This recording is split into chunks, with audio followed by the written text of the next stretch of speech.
Ewe skuli ya Sabato, upanzuri sana.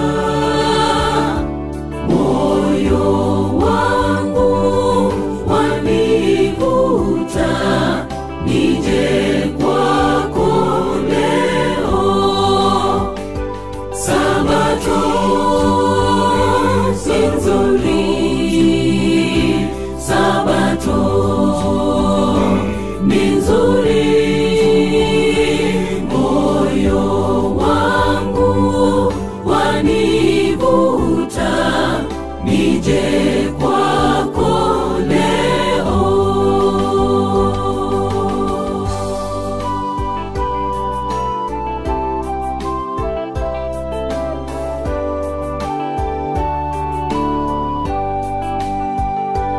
Moyo wangu mpotovu, hapa una raha. Ndipo nimwonapo Yesu, nije kwako leo. Sabato si nzuri, Sabato ni nzuri, moyo wangu wanivuta, nije kwako leo.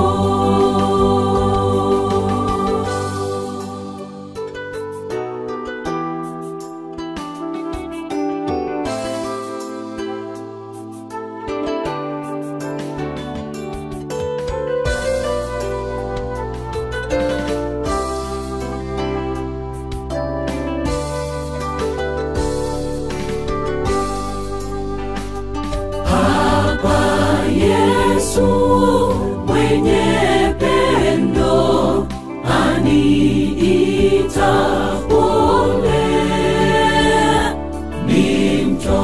nimtolee moyo yeye, nije kwako leo.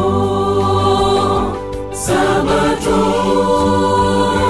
si nzuri, Sabato ni nzuri, moyo wangu wanivuta, nije kwako leo.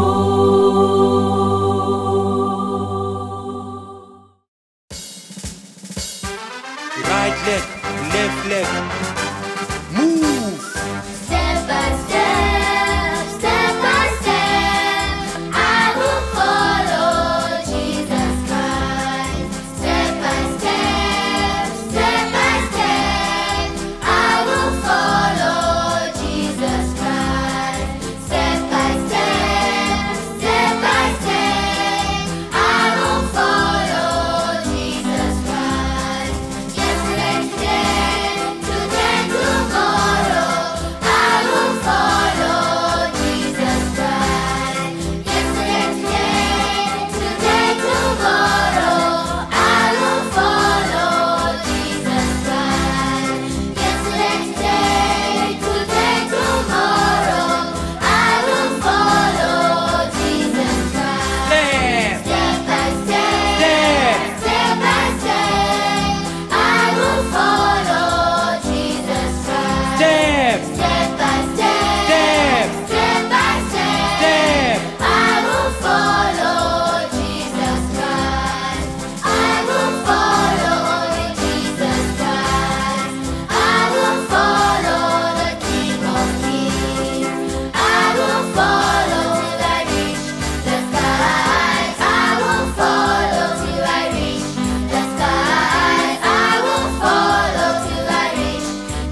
Hello boys and girls, welcome to Kids Corner. I'm so excited to be with you. I'm your host, Uncle Ivan, your friend, but I know Jesus is your best friend. That's why you sing, Jesus is my best friend. Jesus is my best friend. No, I'm not alone. Yes, you are not alone because Jesus is your best friend. Even during this time of COVID-19, in this unprecedented time, you need a friend who sticks closer than a brother, and his name is Jesus. Give me a J. Give me an E, give me an S, give me a U, another S. That's Jesus for you. Yes, Jesus becomes your best friend. Well, boys and girls, this coming week and the weeks to follow, I want to talk about one of the most difficult virtues. It is called forgiveness. Forgiveness. I know when you pray, you say, forgive us our sins as we forgive those who trespass against us. So I'm going to give you situations where God requires us to forgive those who have done us wrong. Let's start in the family circle. Did you know that even within family you find this a bit of shoving and pushing, and sometimes people get into each other's way, that people get angry for their siblings, for their parents? But in the Bible, have we seen family members getting angry at each other? And do we have God asking them to forgive each other? Wow, let's start in the book where it all began. What's the name? Yes, you got it right. It is in the book of Genesis. The story is about a boy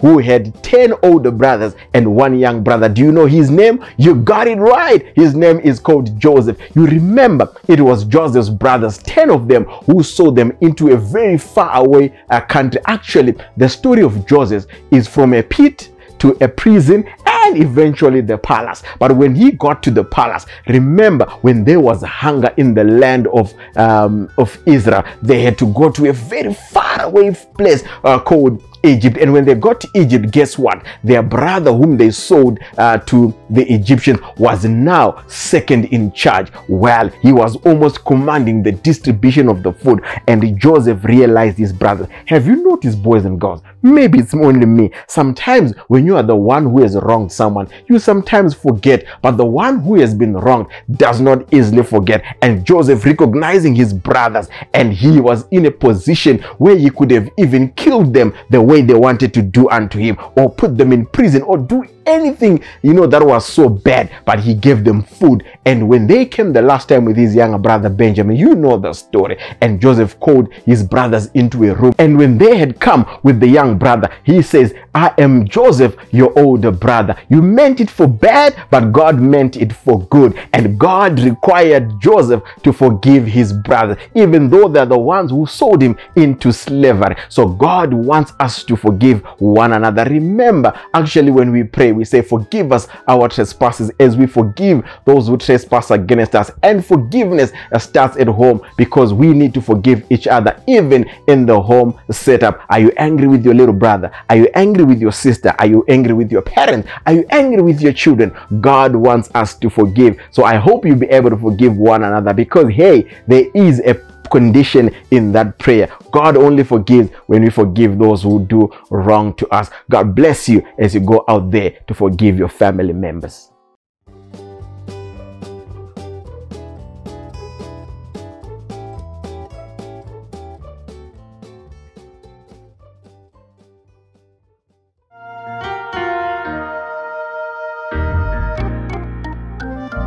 This little light of mine, I'm gonna let it shine. This little light of mine, I'm gonna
for a better place. We going home at last. We will be home, home at last, to spend eternity in Emmanuel's land. We going home at last. We will be home, home at last, leaving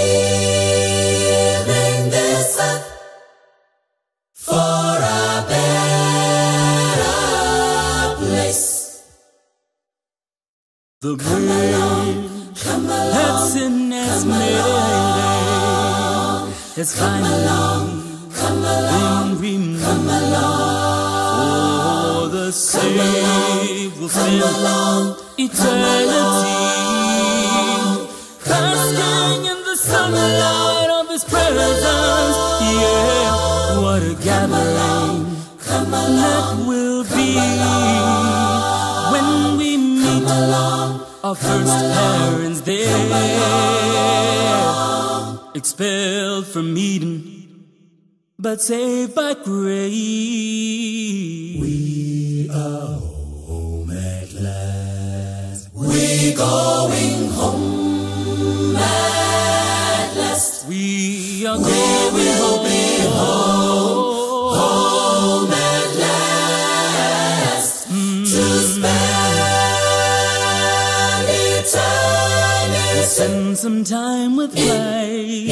Emmanuel's land. We going home at last. We are We will be home, home at last, leaving this earth for a better place. for a better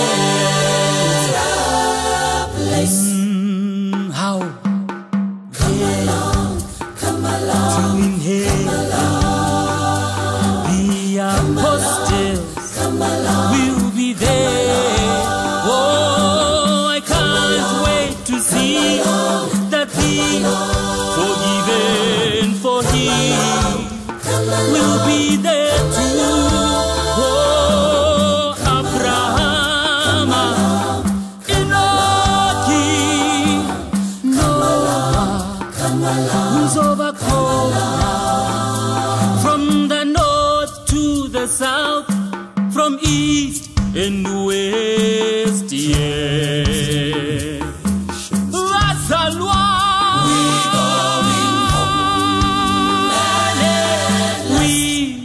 are going home, Home at last, to spend eternity Emmanuel's land. Emmanuel's land. We are going home at last. We are going home. Home at last. Leaving this earth For a better place. for a better place.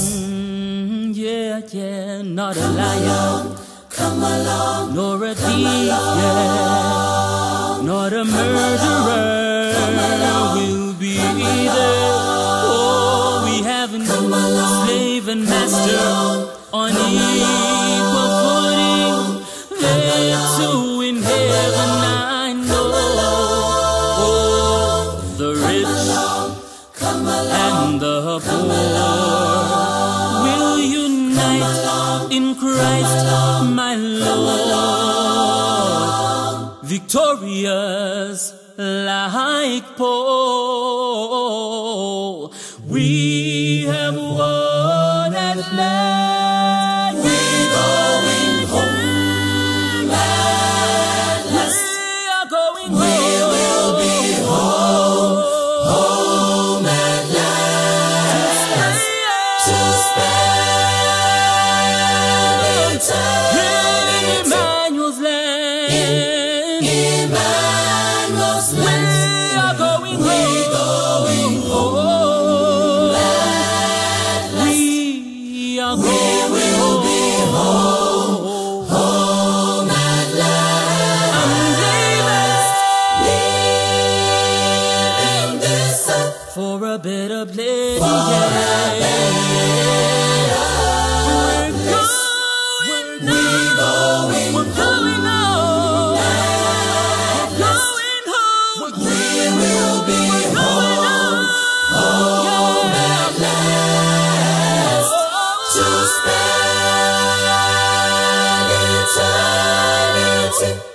So we're going home. Emmanuel's land. We're going home. At last. We will be home. Home at last. Leaving this earth For a better place. for a better place. Yeah, I'm leaving. Leaving this earth For a better place. for a better place. Oh, I'm leaving. Leaving this earth For a better place. for a better place. Yeah, I'm leaving.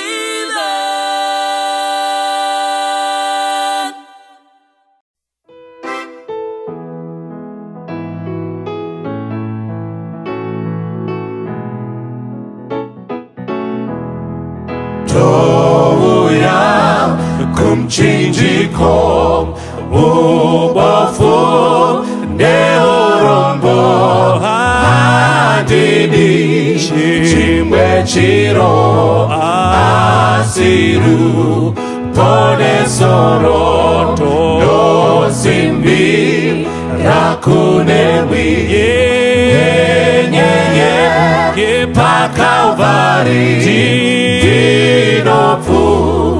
Kama pasimu ndipo Neseini Jesu ndo tukuchemera Moyo wangu waipa Jesu ye wataura Tinozo kuchenura Dosimbi Kunewi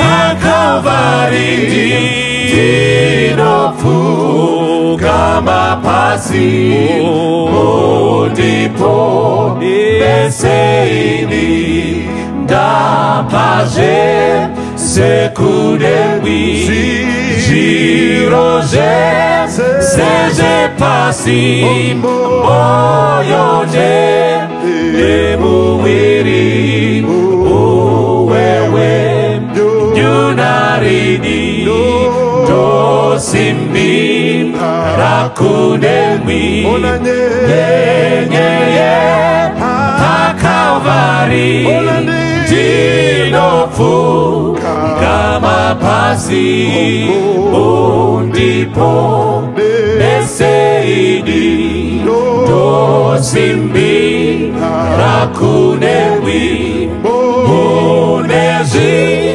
Zito zenyu Zinona Rapaini Eropa Rora Christu Dosimbi Rakunewi Yeye Pakavari Dinopu Kama pasi Undipo Neseini Jesu Rikuya Moyo wangu wazara Zinonda Kachenura Biliku Na Jehovah Dosimbi Rakunewi Yeye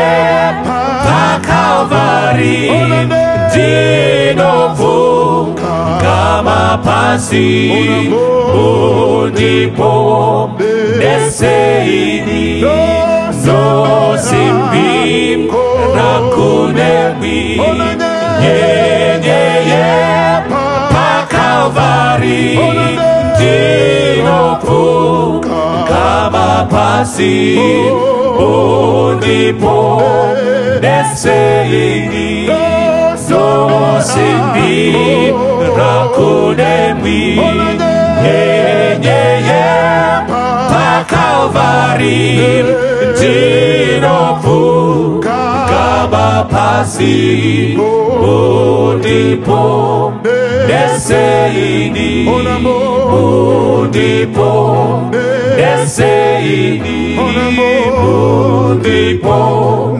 Deseini Ndipo Deseini.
Rukariro oro rwangu rosembire na Kristu hadi nawirinde muno asimozita ra Jesu dinomira kukunda Jesu diedomo deyo yangu Dicha yura zangu kuti awi kwa matiti zake karira mepa uro yesima ruokora kedobata dinomira Yesu ndiye dombo Eyo yangu Simweni nyura zangu Sifungo Sikwinile Kulabo Abatebile Nangamina Ngitangele Ujesu Ngizamtebile Ujesu Kristu Etwala Kokunye Kuzodlula Kokunye Kuzodlula Kukhala Itilongo Kuyela Kikupugele Kikogise Kobungwele Eskodeni Yovela Ujesu Kristu Etwela Kokunye Kuzodlula Kokunye Kuzodlula Ujesu Kristu Etwala Kokunye Kuzodlula Kokunye Kuzodlula Kokunye Kuzodlula Kokunye Kuzodlula Kokunye Kuzodlula.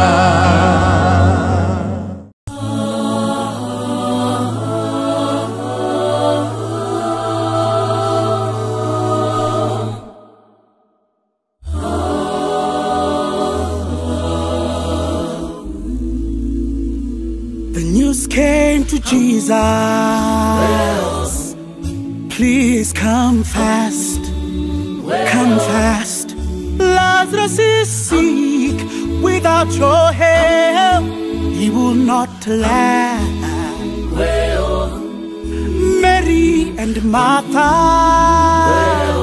watched their brother die. Oh no, they waited for Jesus. He did not come. They wondered why. Oh, the death watch is over. Somebody say the death watch was over. He was running late. Somebody say the Lord's on his way. He'll soon be here. But the rest coming. Oh, then she cried. No, Lord, if you had been here, he would not die. He'll still be alive. Just 4 days late. Our hope is gone. Lord, we don't understand why so long. But his way is God's way. Oh, my. No. Isn't it great when he's 4 days late? He's still on the time. Yeah. You may be fighting a battle of fear now.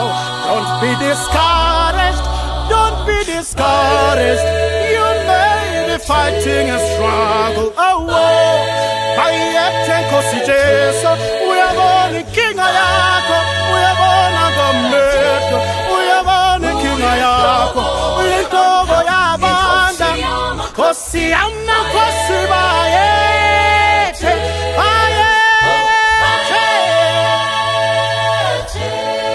Isn't it great when he's 4 days late?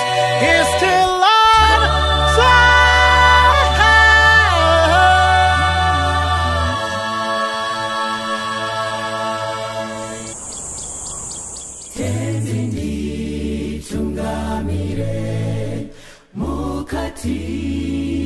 chieto mananda andibata ndiwidombo ndiwige ndimi mutungamiri tenzi nditungamire anondipa runyararo anondipa rugare anetsitsi anengoni naye ndinozovimba anondipa rufaro anondipa upenyu apondaneta darukutika anondipa osimba semwana onyaratwa munganyaratse nyanza manana anomonzwa kanamoti nyarara dimwitenzi wenyanza tenzi nditungamire anondipa runyararo anondipa rugare anetsitsi anengoni naye ndinozovimba anondipa rufaro anondipa upenyu apondaneta darukutika anondipa osimba handingafambi ndoga seiya indainonikwidza yoga mubara vanhu miedzo namafungu zvondikaminisa muzhira yechikristu kurumwa netsikidzi rambira mumba zvimwe zvingauye asi ndinosimbira rutendo rwangu mamuri kune avo neavo vanoti chinochururuka chinopwa iro dzamba rafuta richavaiko hazvingashanduki kana ndakatarira muchinjiko vanofarira kundiona muvhu asi kuwa kwangu ndiko kusimudzirwa kwangu kana namananda hangandibati namopa mukristu mate nerurimi asi ndinosimbira pamuchinjiko pachikomo chiye chekarivhari ndipo panobva simba rangu anondipa runyararo anondipa rugare anetsitsi anengoni naye ndinozovimba anondipa rufaro anondipa upenyu apondaneta darukutika anondipa osimba apondaneta darukutika anondipa osimba apondaneta darukutika anondipa osimba. If when you give the best of your service, telling the world that the Savior is coming, be not dismayed if all don't believe you. He will understand and say, well done. If when you give the best of your service, telling the world that the Savior is coming, be not dismayed if all don't believe you. He will understand and say, well done. Lord, Lord, dear Lord in heaven, Lord in the highest, thy kingdom come. Give us this day our daily bread, forever and ever. Amen, amen. Lord, Lord, dear Lord in heaven, hallowed be thy name, thy kingdom come. Oh, when I come to the end of my journey, weary of life, and the battle is won, carrying the staff to the cross of redemption. Let not my will but thine be done. Oh, when I come to the end of my journey, weary of life, and the battle is won, carrying the staff to the cross of redemption. Let not my will but thine be done. Lord, Lord, dear Lord in heaven, Lord in the highest, thy kingdom come. Give us this day our daily bread, forever and ever. Amen, amen. Lord, Lord, dear Lord in heaven, Lord, in the highest thy kingdom come. Lord, Lord, dear Lord in heaven, Lord, in the highest thy kingdom come. Lord, Lord, dear Lord in heaven, hallowed be thy name, thy kingdom come. Amazwi angcwele asinelwe uhambo lwethu khona emhlabeni, asichazele inhliziyo yakhe ovuma ngena enhlizweni yakhe. Amazwi okuphila Ithemba asipha amandla ayasimbetha lapha emhlabeni, siyalahleka amazwi endulo ekhaya. Amazwi amahle aguqulile inhliziyo zethu, yebo sizile Baba, siyavuma Baba, sizoni Baba. enhlizweni zethu. Amazwi amahle inhliziyo zethu, yebo sizile Baba, siyavuma Baba, sizoni Baba. Amazwi angcwele Emthethweni siyawakholwa, sikiwe nguba siphile njengamaKristu. Wena hamba ngokuqonda uyigcine emthethweni ukholwe kuJehova. amazwi angcwele agcine uhambo lwethu asichazele inhliziyo yakhe uma ngene izweni yakhe. Amazwi amahle alawa amazwi okuguqula impilo yami, athoba inhliziyo, ngivuma isono sami, ngikhethe uJesu wami, ngiphile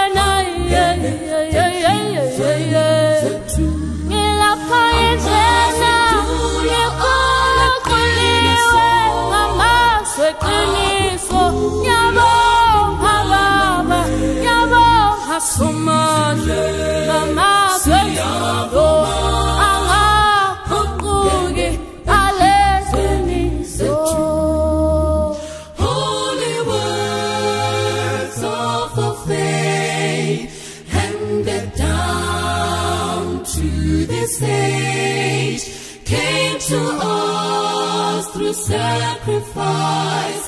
Oh, hear the faithful words of Christ, patient words ever true, changing me and changing you.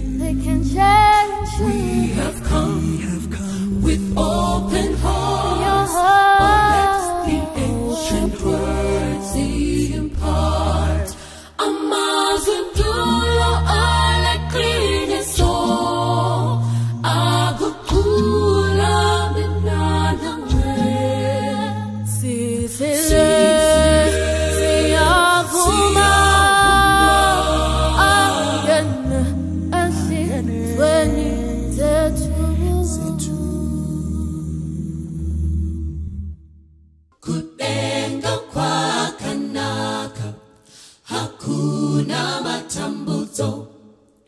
Yesu ndiye mambo tichano gara naye. Kudenga kwa kanaka hakuna matambuzo. Yesu ndiye mambo tichano gara naye. Kudenga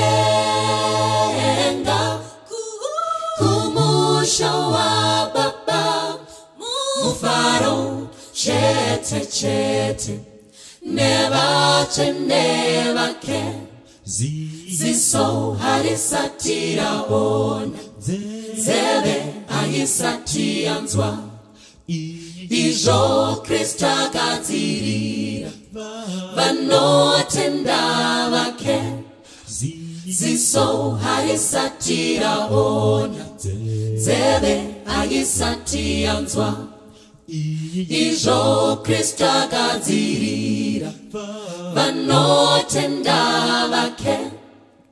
Kudenga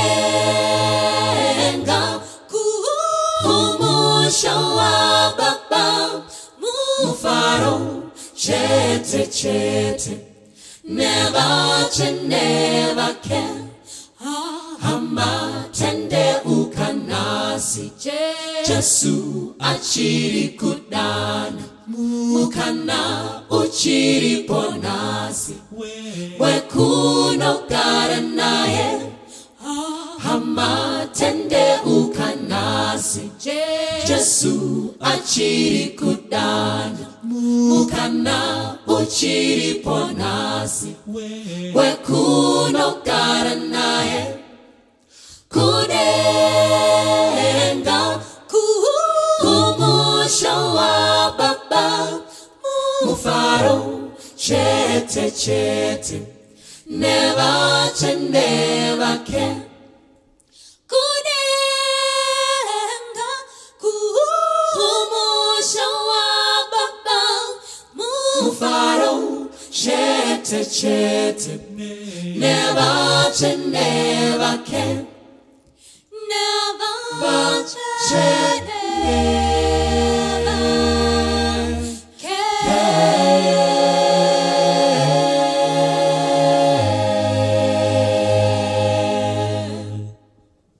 Tenzi kosowarini musati mashika moyo yedu yaneta nekuvumirira yowarini yonguwa inopenya kwazo kupenya kwembirine kuonekwa kwenyu kozowarini tenzi mubude kumusha matononoka tenzi vamwe vadzokera tenzi vatendi venyu vaza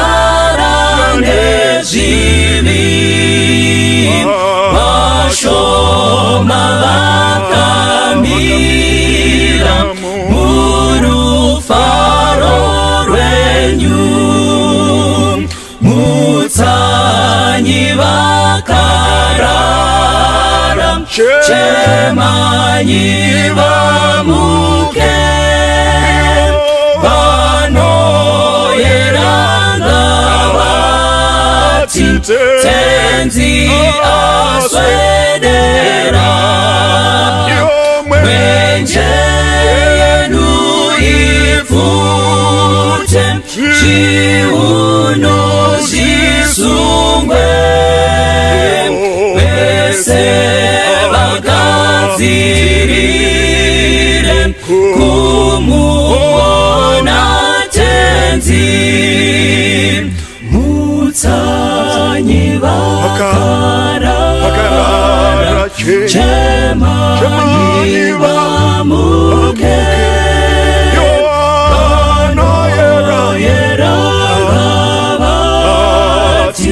tenzi aswedera mwenje yenu ifute zviuno zvisungwe vese vagadzirire kumuona tenzi vese vagadzirire kumuona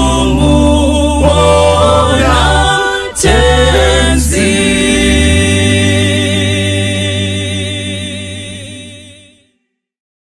kana ndiri mutadzi Jesu akandifira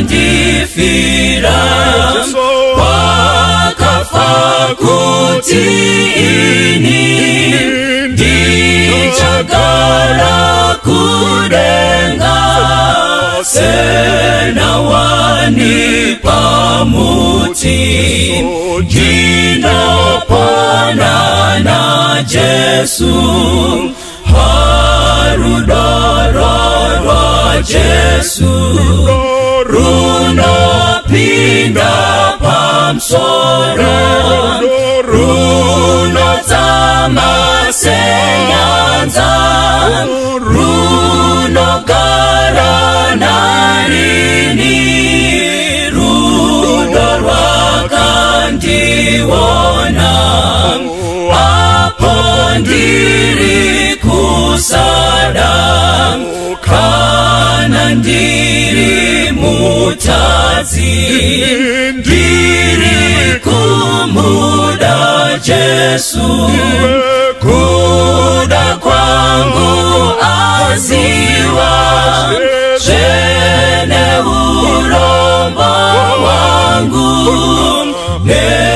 neupenyu nemoyo Jesu anochengeta neupenyu nemoyo Jesu anochengeta neupenyu nemoyo Jesu anochengeta.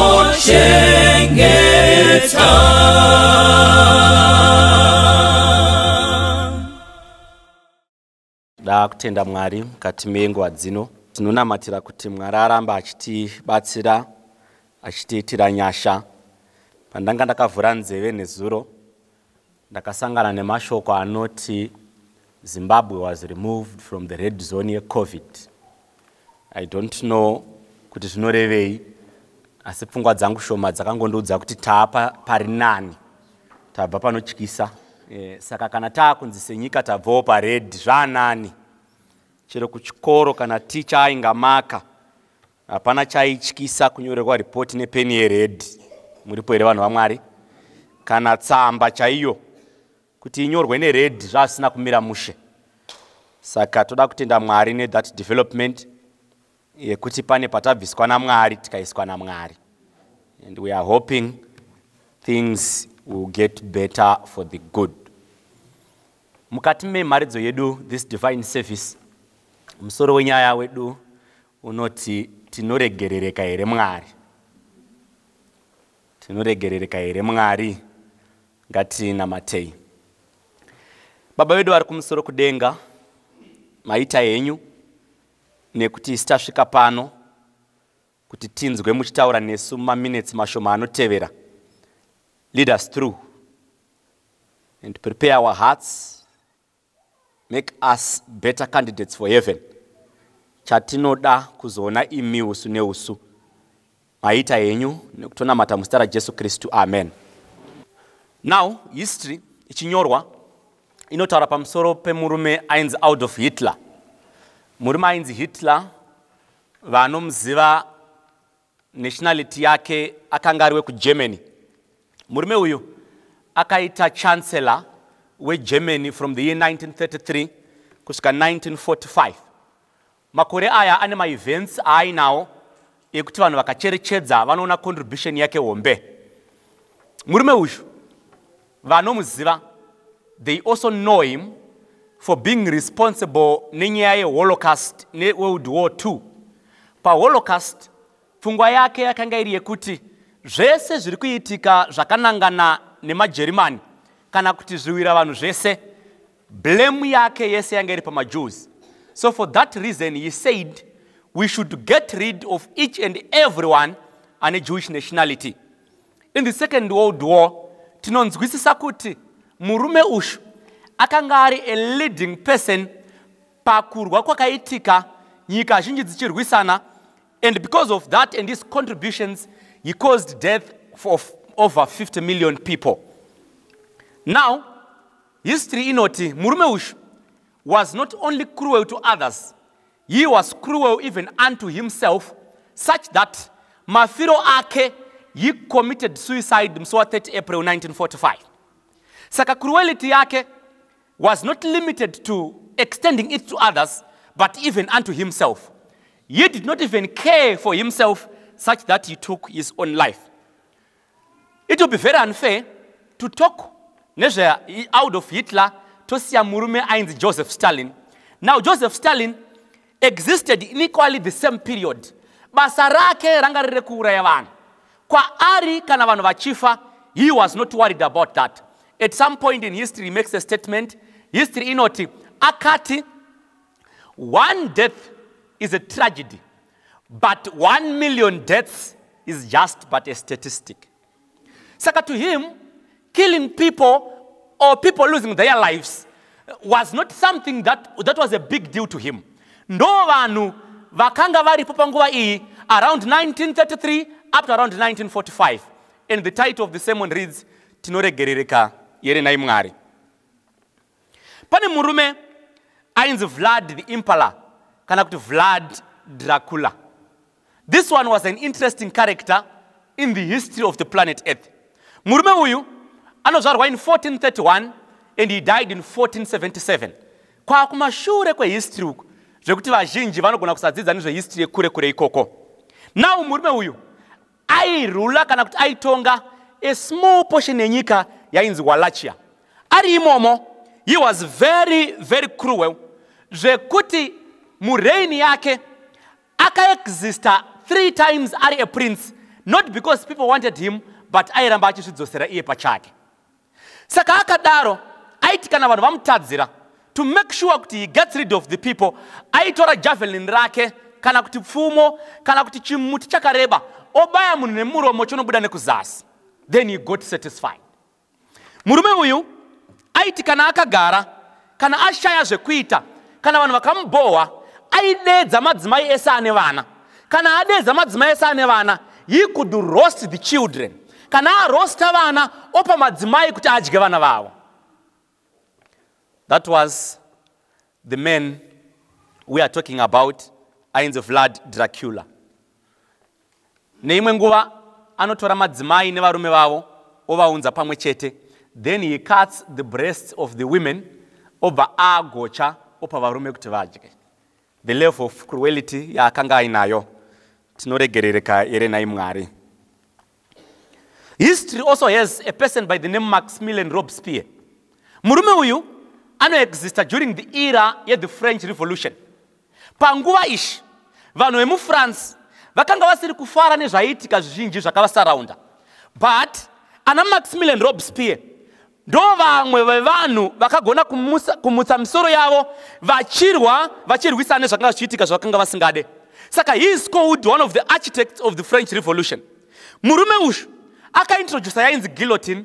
Now guillotine ndeyekuti vaive nezimushini ravo rakanga rizihombe.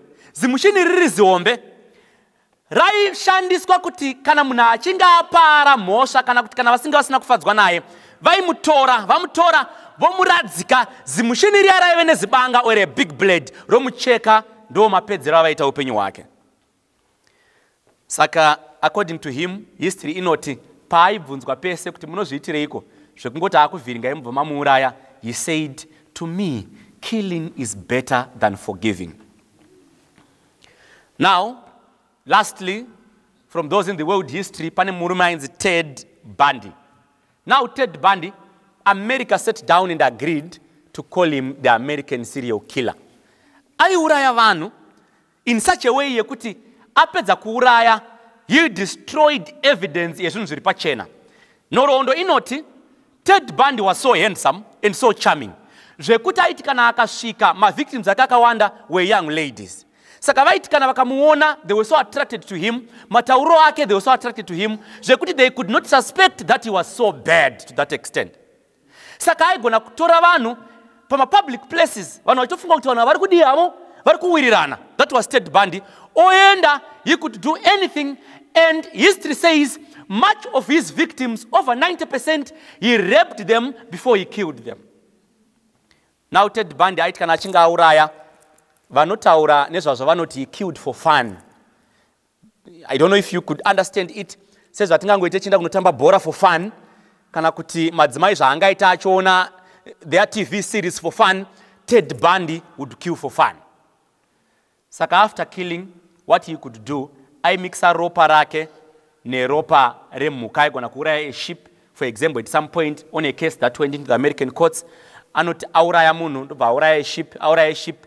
Mapurisa paakatevera achinoda kuinvestigata nyaya akati, no, I understand I have blood stains, but these blood stains belong to a sheep that I killed. Ndobva varadza paaurayira sheep, ndobva varadza sheep yavo nehembe dzake dzine ropa. And he could mix his blood and the blood of the sheep. By then, history yanga isati yakura and technology was not yet advanced such that forensic science could not determine or differentiate between the blood of a human and the blood of an animal.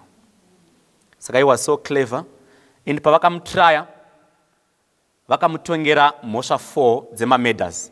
But on his confession, he had killed more than 30,000 people. That was Ted Bundy. Tinoregerereka ere naye Mwari.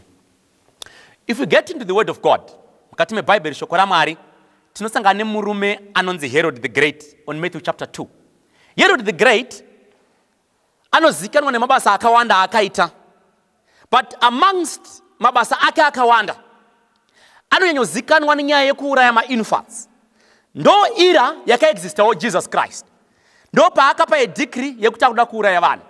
But Herod the Great, besides kuuraya vana vadiki kwaakaita, I also need the Church of God to know kuti Herod the Great akauraya even mudzimai wake waakabvisira pfuma.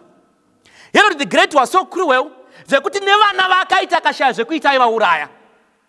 Kana achigona kuuraya hama nemunhu waaidanana naye, what more vamwe havo vari kungozvifambira vane masenema akasiyana neake. Saka Herod the Great was so cruel zvekuti kana vanhu vakatarisa akanga asiri munhu akanaka. That was him. But for your own information, Herod the Great akanga ari a very good Hebrew. His descendants, kana kuti kwaakabva, or his roots, was from a Christian family. He kept the Sabbath day of the Lord. And when the Church of God was about to be renovated, he gave a greater chunk of the contribution in the renovation of the Church of God. But nonetheless, Herod the Great was a killer and was not a good person. Chapters in the book of Kings, chapter 1, 2 Kings, then the book of Revelation, mention pamusoro pemukadzi ainzi Jezebel. Jezebel in the Bible, mentioned in 19 passages. 12 times in the book of 1 Kings, then 6 times in the book of 2 Kings, then 1 time or once in the book of Revelation chapter 2 verse 20. Now, mudzimai ushu, vanoziva nhoroondo yake, vanonyanyoziva nyaya yakanangana Naboth and his vineyard. Jezebel achifurira murume wake, vakauraya Naboth because of his vineyard. The book of Revelation mention yoti, uyu ushu, ainzi Jezebel. Besides nyaya yekuuraya vanhu kwaaita, killing the prophets of God and anything else, akanga ari munhu akanga achiita kuti vanhu vapinde muupombwe. He was a kind of a person wekuti aisedusa vanhu vakanga vari vanhu vaMwari nevamwe vaizvifambirawo zvavo. After such seductions, they would get or engage into fornication. Saka Bhaibheri, bhuku yazvakazarurwa, kana ichitaura pamusoro pemukadzi ainzi Jezebel, raisada kutomuona because vaimuona ari munhu akaipa. That's the Jezebel that we find in the Bible, the book that was written by the Spirit of God. The book of 2 Kings and 2 Chronicles dzinobuditsa murume ainzi Manasseh. Now Manasseh was a king and akatanga kurula ari very young. But ari very young kudaro, Manasseh, as time went on, he became very cruel. Zvekuti aiti kana akaona vana, he preferred to give sacrifices of kids than sacrifices dzehwai. Saka Manasseh aitora vana ovaisa mugango, kana avaisa mugango obva avagocha vachichema vari vapenyu vari mukati megango imomo. The book of 2 Samuel rinobuditsa munhu ainzi Rekab kana kuti Rakabi pachishona. Now vanhu vakawanda kana vachiona Rakabi vanoona munhu akanaka, am I correct? Nekuti munhu akavanza vanhu vaMwari vakanga vauya akavachengetedza akaspare upenyu hwavo. Sure, Rakab was a very good person. Vanomuona zvekare in the book of Hebrews achibuda pamagamba ekutenda, am I correct? That's the other side of the story. Rekab was a prostitute. Saka nguva yaazosangana nevanhu vaMwari anga atokura, atogogodera mubasa rake. And ukaona munhu akutsvaga option yekuti chirega ndichengetedze vanhu vaMwari aneta nezveupfambi izvi. Saka rewind back her life, munotise kuti Rakab haana kungotanga ari munhu akanaka. Muripo here vanhu vaMwari? Rakab achitokura, achitofamba ari musikana, aisanzwa, aisatangika. She was a commercial sex worker, enticing the word to make it right, but the bottom line of the thing, she was a prostitute. Saka ndoti matiri kusangana nayo aripo anonzi akapinda mulineage yekunozozvarwa Kristu. Asi ndati ndikuudzei kuti vanhu vaigara musame line naRakab, it's possible kuti vanga vasingade kumuona. Muripo here? Zvinodaro kuti imimi munogara kuri nani, kwekuti hakuna vanhu vakadaro, kana kuti kana variko vane kwavanozviitira. But imagine muri muline renyu. Takambogara rimwe line when I was still in Bindura.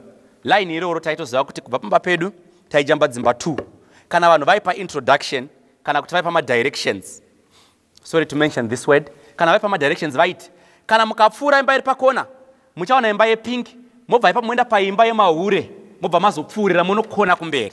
Saka paitozikanwa kuti ndipapo, manzwa here vanhu vaMwari, zvekuti I imagine madzimai ane vanhu vari mumaraini, vari varume vavo, vaiti kana varume vavo vakabuda, zvinodaro kuti vaidongorana nepamawindo kumeka sure kuti havasi kuenda neikoko here. Saka da kuti muone Rakab in that picture kuti kunyange akazoitira vanhu vaMwari zvakanaka, imbomuonewo kumashure uko asati amunhu ari right. Tinoregerereka here Mwari. Lastly, let me talk about David. On these biblical characters, then we get to the thrust of our story, then we pray. David now was a king.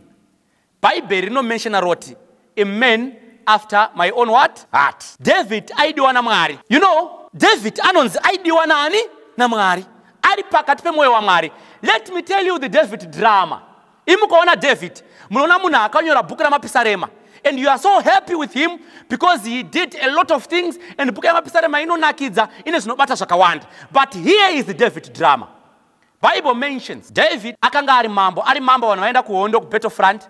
David anosara okwira pamusoro pemba, anobva aona mukadzi wemunhu. Aona mukadzi wemunhu, ari kumuona achigeza asina kupfeka ari nechekure.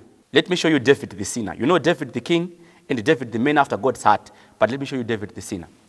Kudhara by that time vanhu vanga vasina maspecs anogona kuvabatsira kuona zviri nani, mabinoculars kwakusina so that they would see better. Vanga vasina mafoni aigona kuzuma kana makamera kudzosa padhuze, but isora David raiona mukadzi wemunhu ari kure kudaro. Zvekunotisa because the king's palace yanga isiri pedyo nedzimba dzevanhu, manzwa here vanhu vaMwari, zvekuti munhu ari ngori nomwe aifanira kuona kuti munhu ari kure uyo haana kuita sei uyo, anenge asina kupfeka, anenge akashama. But David haana kuona izvozvo. David akaona munhu akazuma every atiku iri pamunhu kusvika agutsikana kuti munhu akanaka. Apedza izvozvo ndobva atumira timu yake kuti inotora mudzimai uya kuti auye, David the sinner. So David the sinner haana kuita nyadzi dzekuti kana ndikatuma vanhu kuti vaende kutora mudzimai wemunhu vachati chii about me. Muripo vanhu vaMwari, zvangofanana elder euda wenda kuma avenues ane muyouth wepano asvika kuma avenues obva ati kumufana muyouth akagara pasiti wemufana dedza musikana wayo apinda papi munomu. David did that. Akati vakomana ndanani vakangwara vaya itai mufambise munotora chii munhu uyo mukasvika abva panzvimbo munogona kumushaya. Saka make sure kuti musvikire akadaro. Chances are hai vakamusvikira achitogeza. Munere Zambia amai makamirwa naanimi namambo. Then he went asvikako ndobva arara naye. Apedza kurara naye ndobva agara pasi. David the sinner continues ndobva atsvaga plan in order to make sure kuti zvinhu zvake zvese zviri in order. Ndobva anyora tsamba ndobva anodedza mukomana kuti auye kuchii zvake kuoff, so that kana mukomana achinge auya kuoff osvika opinda kumudzimai wake. Mazuva apinda David kumudzimai wake naapinda afanana. Saka mwana asizikanwa ndewani? NdewaDavid. David adaro aita plan yakadaro iyoyo. Anobva aona kuti yaramba anoita kuti Uriah afe. And for your information, during those days people went to the funeral of Uriah because of King David. Saka tarisa hii series yedrama rinoitwa naDavid achitadzira Mwari. One thing after the other, a series of it. Tinoregerereka here naye Mwari. Church of God, ndaya kuzokuudzai kuti mazuva atiri kurarama iCovid hayo, asi tiri kurarama mazuva akaipa, not only akaipa asi mazuva akaipa ane vanhu vakaipa. Takatarisana tiri muno, takagara zvatakaita izvo. People could be seeing different people, vachiona vanhu vakanaka. Asi ndauya kuzokuudzai kuti kana history ya this world yakazara vanhu vakaipa, Bible rine maportions ekumenshena kuvanhu vakaipa. Mazuva atiri kurarama ano hasha yavanhu vakaipa. You know, these kind of messages these days, pastor, make someone very unpopular. Because what people want is, we are coming from lockdown. We know it has not been good with you in the lockdown series. Wakaipa anga achirwa nesu dai mwara azvisirizo. Ziri right on the other side of the story. But just check how many church members have we lost in the lockdown. Vanhu vakanga vasati vambotesta doro vakariraira mazuva aya. When I was coming from Shambare, in Pastor Shambare district, ndauya na mai vangu is a teacher. Ndobva vati uri kuzeriwe kuti lockdown ikadzoka zvinhu zvinokumira zvakanaka. Ndikati muri kumbonyatserwa kuti kudii zvikanzi zvazviri kureva ndezvekuti tinogona kuluza more students. Saka ina ndakunzwisa ivo ndo teacher ndo vanonzwisa nyaya yacho. Ndikati chii zvikanzi vana vasikana vepachikoro pedu chete vasina kudzoka kuchikoro after these 3-4 months. You will not mention 3-4 months is vanga vajera kudzispenda vari kuchikoro, but vaita freedom vari kumba. Vari kupi? Kumba havako, kuchikoro havako, vari kuvarume. And statistically it means vagona kuenda kuvarume ava ndevakatadza kuescape kuita nhumbu. Saka in case activity yavakaengage into pane vakaita wasa vakapotswa nenhumbu variko kuchikoro. And amongst that statistic pane vana venyu. Yaipa kai? Pane vanouya every Sabbath vari kuchurch, asi vadzokerawo kuchikoro nekuti vaita rombo rakanaka kuti vakachenjera ndevekumandara. Vaverengawo painternet vakasanganisa itoteki rikavabatsira. Tinoregerereka here naye Mwari. Ndauya kuzokuudzai kuti this era yatararama iyi yakazara vanhu vakaipa mumazuva akaipa. Vanhu kana vaingaendera kuchikoro kunotora madegree, machancellors emauniversity nemavice avo vanofana kuedha degree reheartbreaking. Garai pasi nemayouth enyu muvabvunze kuti iwo wakadana nevangani ukarambana nevangani musaende kumashure pa-lockdown apa. How many did you promise to marry? Vangani vakatenga majavha muzita rekuuya kwenyu? Zvikazoenda nekupi? There are people who are listening to me vane ma-victims akawanda evanhu vavaka-heartbreak. Tinoregerereka here naye Mwari. Sekuti munhu akakuona ngatiti yangu itowo mistake ati inini handisuda kupindira kwati achipindira naye ndoda kusvikopindira kuno osvikopinda okuona uri kutungamira Sabbath school apa. Are you sure anopinda muno muchechi kuti anodzokera? Tiri kurarama mumazuva ekuti vanhu vari muno muchechi vakanditarisa have become addicts of different things. Nhasi ndo pamuri sober nekuti muri kufana kuya kuchechi. Maona kuti hazviite kuti tiende takabatwa. Zvinonetsa kuti tiende tisiri sober in case tinobuda musaga zvikaenda nepamwe. I'm talking to a generation yararama in this 21st century vaita ma-addicts even nemasturbation. And to some of these people, it's been years. And mazuva ekuti tatisiri kuya kuchechi aya zvawedzera zvikaintensify. Nekuti ma-activities kumba mashoma. Tikutaura nevanhu vari pano vanoti kana vakatarisa history yavo yemasturbation it goes beyond 10 years kubva kumashure. Takatarisa so antoona kuti tatosvisa decade kaini. Tasacha celebrate anniversary yemasturbation. Tinoregerereka here nhai Mwari. It will be unfair not to mention issues that has to do with abortion. Pane vanhu vakatogara who are listening vapindana nenyaya ishi. And mazuva ekutanga maitya, but iye zvino it's something that has just become ordinary to you. You actually have a proper recipe rinani yemabvisirwo acho. You are a reference to many. Kana vana vavo vakada kuita izvo zvonoti tsvagai mainingi. Musanyonetseka iye zvino iSaturday machechi avanenge akavhurwa saka vamirirei vanodzoka manje manje. Vanosipedzana 4 amene pamwe nasina 12 asi vanogona kukubatsirai because havashande neSabata vanokubatsirai zuva radoka. Kune mutsara kumba kwenyu kwevana nevanhu vemaraini vakamira vari kuda kuti vabvisirwe vana vavo nhumbu dzavo nekuti you can do it better. Pamunotosvika mune makanonokerwa michimira ndibvise inform yedhokasi ndisungire Zambia tinyatsoona kuti ngataure nechirudzi. And generation yemazuva ano nemaitikira akuita zvivi, things have just become so ordinary. Muri pera vanhu vaMwari. Vanhu vese vanotanga kuita zvivi vanozvitya mazuva ekutanga kuzviita. Those who are in businesses, if you try the experiment kana kuti kana makambozviita kuvhura shop yenyu kunotyisa mazuva ekutanga riri Sabata. Iye zvino it's very ordinary. Zvekuti mutorimo munomu nenyaya yemarana akauya mune mutopindira mamwe messages akanangana ari business related. Iye zvino hakuna munhu kushop kwakati vharwe inengari yekuti Sabata asi munogona kuita leave your orders then I will supply you manero. You are taking orders. Tinoregerereka here nhai Mwari. Ndiri kutaura nevanhu vari pano vekuti to them extramarital affairs dzango normal. Hapana chichambovhundutsa. Ende chero mukatsiurwa mindiro yenyu iri very simple. Uri kungonetseka kwa vari munese vanongozviita izvi. Vari munese vanongozviita izvi. Zvachamisana kuti zvazoitwa neni. Chero kanditi ndiri euda wokudii, euda kuchechi. What's so special about this? Nevanhu vari pano vakatitarisa. Vane varume vasingashandire panzvimbo. Asi vari kurarama sevanhu vane varume vari panzvimbo. Tinoregerereka here nhai Mwari.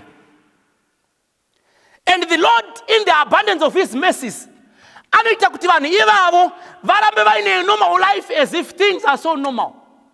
Ndava kuzokuudzai kuti Satan akachinja method ndikare kaya kaaiti kana munhu akaita sina basa anobatwa. Those who get into church boards kana mukacherechedza maissues emadiscipline amashoma makambozviona. Very few. Very few. Kudhara ndokaiti discipline kudai iye zvino amashoma. Chii chakaitika? Wakaipa akagara pasi nekempi yake I assume. Ndobva aona kuti tikaramba tichibatisa vanhu avo are losing clients because rabatwa rese rakutendeuka. Saka why don't we try to keep them safe, vari in the safe zone, vari mukati mechivi. Ndosaka muchiona kuti somebody is not married here anoda nemurume wemunhu nezuro chaimanero vai celebrate 10th anniversary. Somebody is in here haana a registered company but ane matenders anotyisa anoramba achiwana. The devil has made sure he keeps his clients safe. Nekuti mukabatwa arasikirwa nepopulation yake yevanhu vanomutevera. Saka vanhu vanoona kuchenjera ipapo. Havasi kuona kuti Mwari ari kungowachengetawo havo kuti zvigone kufamba zvakanaka. Vanhu vaMwari ndauya kuzokutaurirai kuti we are living in very dangerous times with very dangerous people where we need God's grace. And zvimwe zvivi zvacho ndoda kutaurirai tikanyatsogara pasi tikafunga tese tikafunga tikadzokera kumashure tinonyatsoona kuti kuregererwa chako kunogona kunetsa. Iwe pachako Mwari akakuisa apa akati imbozviregerera. You will find it difficult for you to forgive yourself. It's very difficult. But I'm here to tell you as I conclude that number one, sin is very expensive. Chivi chinodhura. Manzwere vanhu vaMwari. Sin is very expensive. Mukaverenga bhuku yazvakazarurwa chapter 12 verse 7 and 8. Bhaibheri rinoti kurwa kwakavapo kupi? Kudenga. Mikaeri nevatumwa vake vakarwa neshato nevatumwa vayo. But the dragon was defeated. Nenzvimbo yake haina kuzowanika kudenga. Why do I say sin is expensive? Sin is so expensive. Chivi chinodhura. hachina kutangira pasi, chivi chakatangira kudenga, right in the presence of God. Mwari aripo nevatumwa vake, sin began. Saka musajairira chivi mukafunga kuti chinezera nesu nekuti pachakatangira paitotyisa. It's an uprising that begins in the state house. Vanhu vachironga varipo, vachironga vari mu-state house to topple whoever is there in the state house. That's how difficult and expensive sin is. Nekuti kana chisina kunyara Mwari, vanhu vari panyika, it's a home and away defeat for it. Hachivaoni. Now, if you read the book, pane yainzi Council of Peace, which took place in the heavenly places. Now, Council of Peace, muna akata atadza paspezuva, there was no any other way than kuti muna aparadzwe. Saka muna aifana kuti kana akatadza, atadzira Mwari aifana kuti afe. That was the only way to go. But zvadaro, zvinonzi shoko raMwari rinoburitsa pachena kuti pakutadza kwemunhu Mwari akanetseka. Munyora achigara pasi in narrating this story, anoti kudenga kwakanyararwa. Kwanyararwa, there was no way forward. Nekuti vanhu vakanga vari kudenga zvisikwa zvaMwari zvakanga zvanetseka. God went into his own private room, the writer narrates.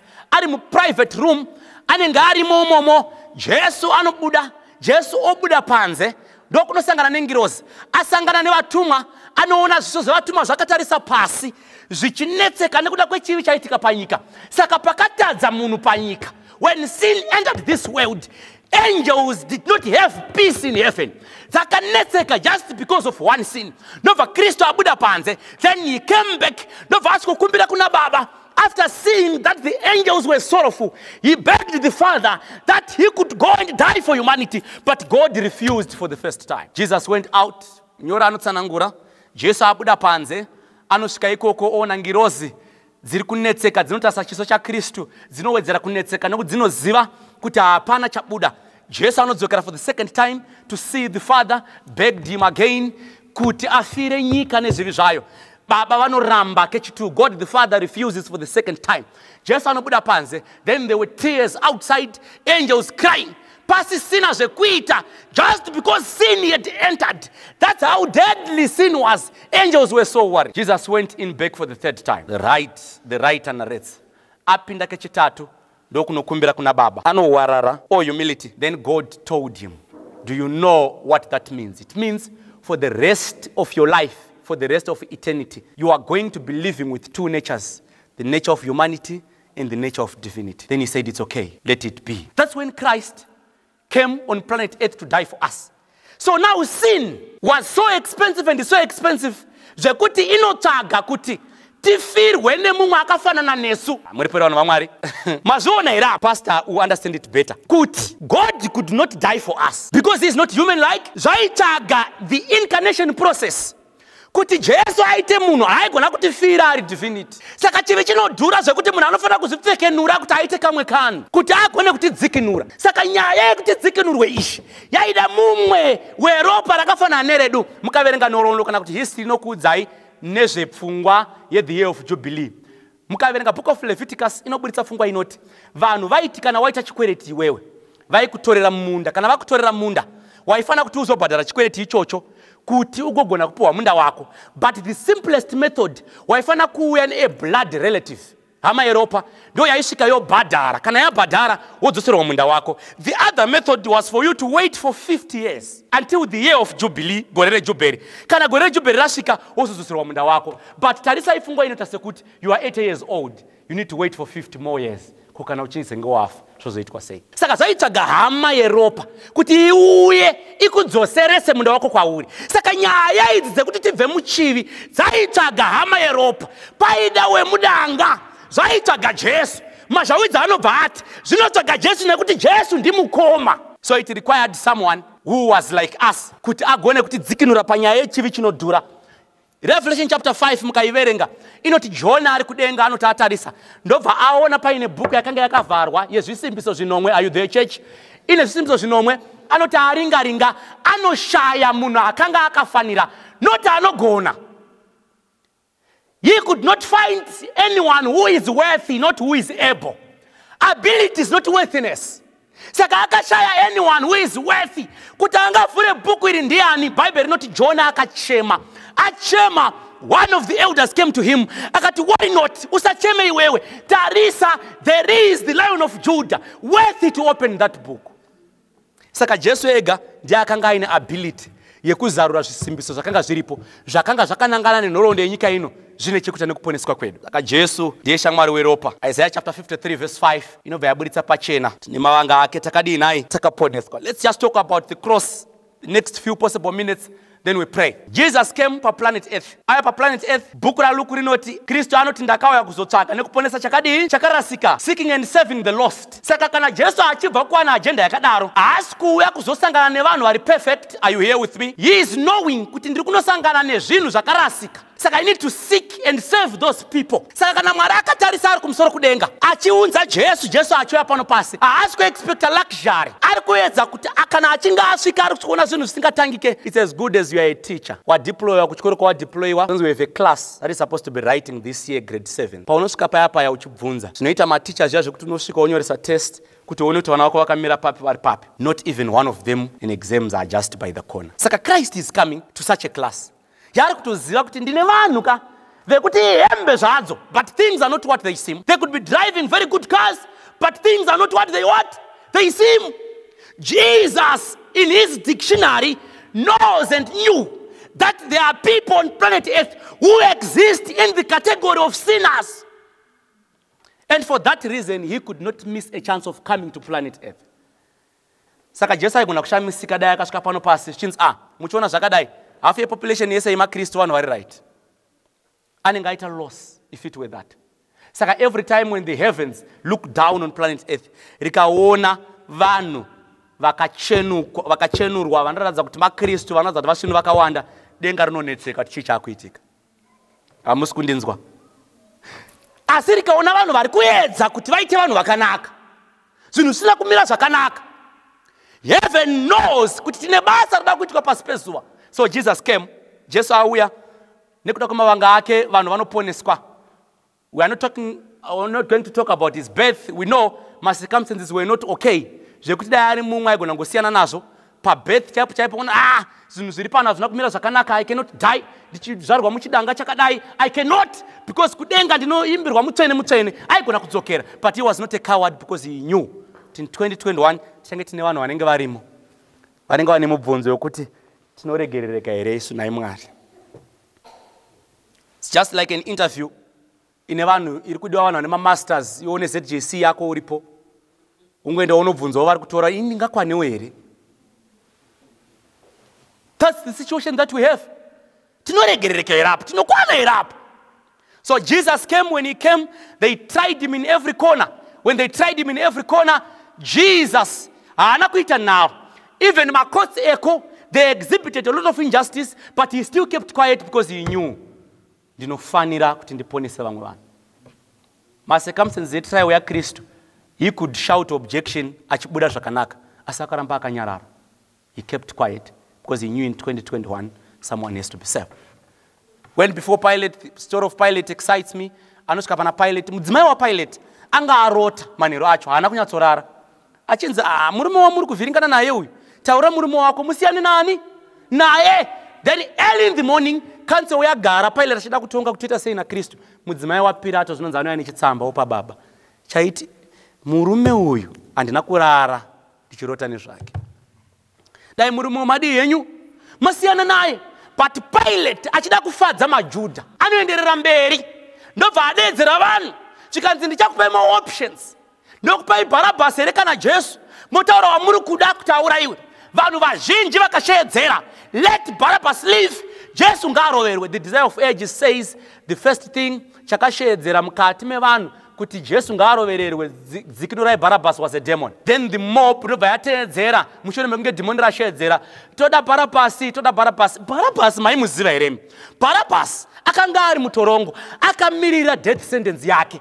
Saka Barabbas akanga ari mushurugwi. Saka zvinoitika ndezvekuti Barabbas mumaraini vanga vatonetawo naye, zvekuti chero nemudzimai wake anga asatomude kumba, but vanhu vakati zviri nani tishurugwe naBarabbas pane kuti mutipe Jesu. You know, kuna vanhu vakawanda vanopresenterwa maoptions ekupuwa Kristu anoponesa zvinhu zvisina basa, they take zvinhu zvisina basa. Barabbas preached the first sermon yekusunungura kwaJesu. Muripo vanhu vaMwari, nekuti paanosvika kumba mai muri pano here? Ndiri pano. Koi madzoka sei mama makasungwa? Jesu andiponesa andisunungurisa. Saka Bharabhasi akanga ari gororo. Akatoona Jesu anodzikinura vamwe vese vasati vaona. A Jesus who saves. Vamwe vakaenda musoro wakazara ameno chi vachingoti ngatiroverei Jesu, ngatiroverei Jesu. Pilato pachake akafofita his only chance to be saved. History says he wanted to be a friend to Caesar. Vanhu vakasvika paari vakati, imosaridza zvamunoda mukuru kuti kana nyaya yaitika muda kuti musunungure Jesu here kana kuti muda kuita shamwari yaCaesar. Hamuna kundinzwa? Caesar anga asingatombonatsozivane na Pilate zvekudaro. Kungozivawo kwemukuru wenyika kuti kuna MP Ningi kwakati. Saka MP Ningi yaonzi iwewe ungatambe kuita friend yemukuru. Nekuti uda kusunungura uyu ota ndikaregedzera friend yemukuru. They had no friendship with Caesar, Pilate and Caesar. But akafofita chance yake yekuenda kupi? Kudenga. Because of that, vanhu vanokwekweretsa Jesu, they were going with him Calvary. Bible mentions kuti vaidaro nekuti vaimhanyisana nenguva. Sabata ranga rakuda kudi muna kundinzwa. Saka ivo vaiti vakomana ngatikurumidzei vezvipikiri fanofamba imeende kumberi. Vane muchinjikwa itai very fast tifanofamba nekuti sabata haringakwane tisati tamurovera. Toda kuti tidzoke because they were to pass over.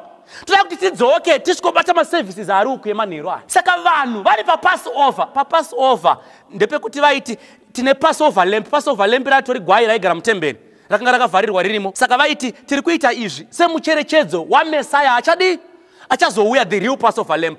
But Mesaya wacho vaanaye vanomhanya kuti vaende vanoroverera kuti vamhanye kuchurch service. Makambona vanhu vasina basa vachida kumhanya kusvikoita zvinhu zvekuchechi. Muripo revanhu vaMwari. They were late for a church service zvekuti vaida kuti vaite very fast kuti vakurumidze kunobata sabata ravo. Munhu anooneka kusmall house Friday zuva rakudoka kuti ndine maannouncements mangwana. Plus ndoziva kuti yangu yakaita sei nesheti yangu. Ndauda kutomhanya because kune church mangwana. Ndiri pavespasi yeninginikiri yepower hour. Saka ndoda kuti nditomhanya. Muchioneka kumurume wemunhu ndini nditori chorister papower hour. Saka imi michiregedzai ndimhanye tinozoona ndakutomhanya kuti ndininginikire. Vachifofita chance vakatarisana naKristu.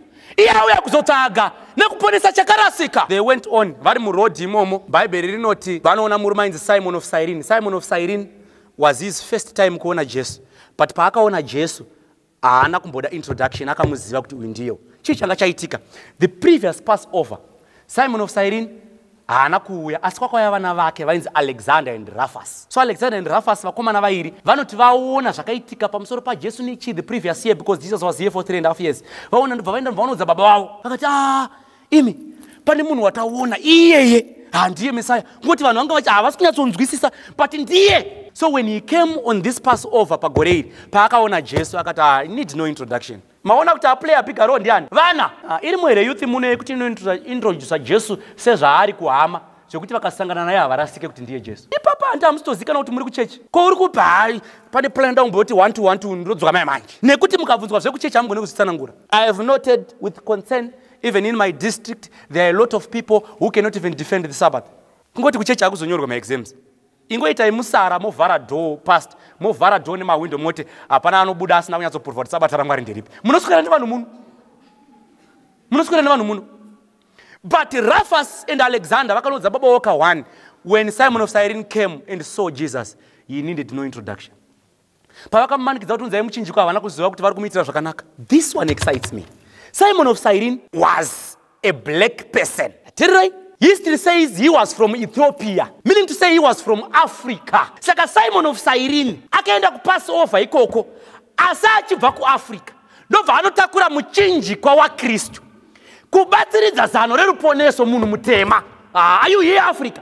Saka Simon of Cyrene kana zvaibvumirwa aigona kunomira kudenga oti Mwari kuna hatifaniri kushaya vanhu vatema kunoko. Handisi kuziva kuti ngaite sei but ndinofunga munongoziva muchinjikwa wakamboenda apo kuna vanhu vatema here vari kuno. Saka already God, my assumption tells me, treats Africans or black people with some respect. For you participated pazano rekuponeswa kwevanhu. But Africa iri munhu asida kuenda kudenga. Munochemedzereko Simon of Cyrene akudenga achitokumana. Handangomboziva ndakatakura muchinjikwa mahara. I thought ndiri kuitira favor kuti vamwe vagodzidza.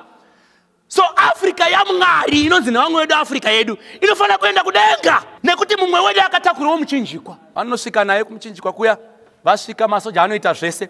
Pane chibhuku chandinombopota ndichiverenga chinonzi The Gospel According to Nicodemus. Vanhu vavhunduka. Nicodemus ndiye uya wekunobvunza Jesu kuti ndoita sei, plan yekuti ndipone yakamira sei. Ndobva agarawo pasi ndokunyora chibhuku chake. Chibhuku ichi akatanga achinyora chinzi The Acts of Pontius Pilate. ndobva chagara ndokuchinjwa ndokunzi the gospel according to Nicodemus. But zvinodaro kuti pakagarirwa canon pasi harina kukwana kuti ripinde muBhaibheri. Saka vanodzidza vanoriti anonzi extra biblical sources. Zvajeka kaizvo. Saka muchibhuku ichi anonyora an interesting line vanhu vari pamuchinjiko waJesu. Zvinonzi muchinjiko wakazvambarara pasi, zvipikiri zvichiroverwa. Panouya mumwe musoja wechiRoma akanga aine ziso rimwe chete rakanga risingaone. Ndobva asvika paya, ndobva agadzika chipikiri chake, agadzika chipikiri, ndobva asimudza sando, ndobva adhiraivha chipikiri through mumaoko aKristu. Paanodhiraivha chipikiri chichienda, ndobva ropa raputika kubva mumaoko aKristu, ndobva rasvikomhara paziso raisaona, ndobva ziso ratanga kuona, ndobva apukuta ropa, ndobva aendera mberi nekurovera chipikiri. Aifanira kubva amira oshedzera, whoever was in charge, commander, general, lieutenant general, major, I cannot do this anymore. Nekuti murume uyu haana zvaataura, but his blood was enough to heal my eye. But dzakaramba dzichirovera nekuti mamwe masoja aidi zvavo aikuza nekuti vaitomutemba, ende vazhinji vanototi nenga rekuti anga ari neziso one anga ari so accurate. Ndofunga makazoona imaka muchanisa rekeni munhu kana achida kunanga ntanga netsunzi narimwe makambozviona. So vaitoti he is an expert, he is very accurate. Ne one iroro chipikiri hapotse, one sando pachipikiri munyama yaKristu. Maizviziva here kuti kuna vanhu vanoratidzwa naKristu ruponeso ruri pachena asi vanoramba vachita asina basa? Muripo here? Zvekuti mukana wavo wekuponeswa so Kristu anouyanika pachena, but still they do not see that. Saka ima hamuna kuvhunduka kuti pamaidana neshamwari nemurume weshamwari yenyu, musi wamakasvikirwa muri kumba neshamwari yenyu, muri tori mubedroom meshamwari yenyu nemurume wake, iye akasvika agumira kudining angoshedzera kuti I had forgotten the office keys, ndobva adzokera hake. Ima hamuna kuvhunduka, vamaenderera mberi nekurovera chipikiri. Kristu ataura nemi. Moza kuti kuna vafana vakawanda vari pano mayouth vakaita stress out. Kana vaudza ndajamba, mayouth anoiziva language iyoyo. Ndajamba ata, ndajamba. Kangani? Akatoke chitu. Toita sei? Baba vangu vantondiuraya. Wakagara wakati zii, uri palone, usina kana plan. Ndobva azongopinzawo message SMS, ndazoenda. Hamuna kundinzwa. Ukaswera day rese uchicelebrate, manheru uriko futi. Kristu achikuratidza pachena kuti hakusiriko uku. Uramba uchienda. Tinoponeseka here isu Mwari? Tinoponeseka here? God has communicated to us many times. Many times. But nanhasi Mwari ari concerned nevanhu vasinganzwe izwi rake richitaura. Maizviziva here kuti munyori anoti Jesu kana achinge auya, paanouya, timu iya makanzwa timu iya inoti kutonga kwenyu kwarurama.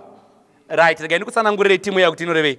Timu iya munyori anoti kana timu iya ikanzi ngatiti Mwari ati tazofunga zvakanaka zvekuti vanhu vaparadzwa zvichaita. Imi timu imimi tomboti vanhu vakutofamba kuenda uko, imi timu imimi aiwa itai hensi dzokai, aiwa chiuya tiende kupi?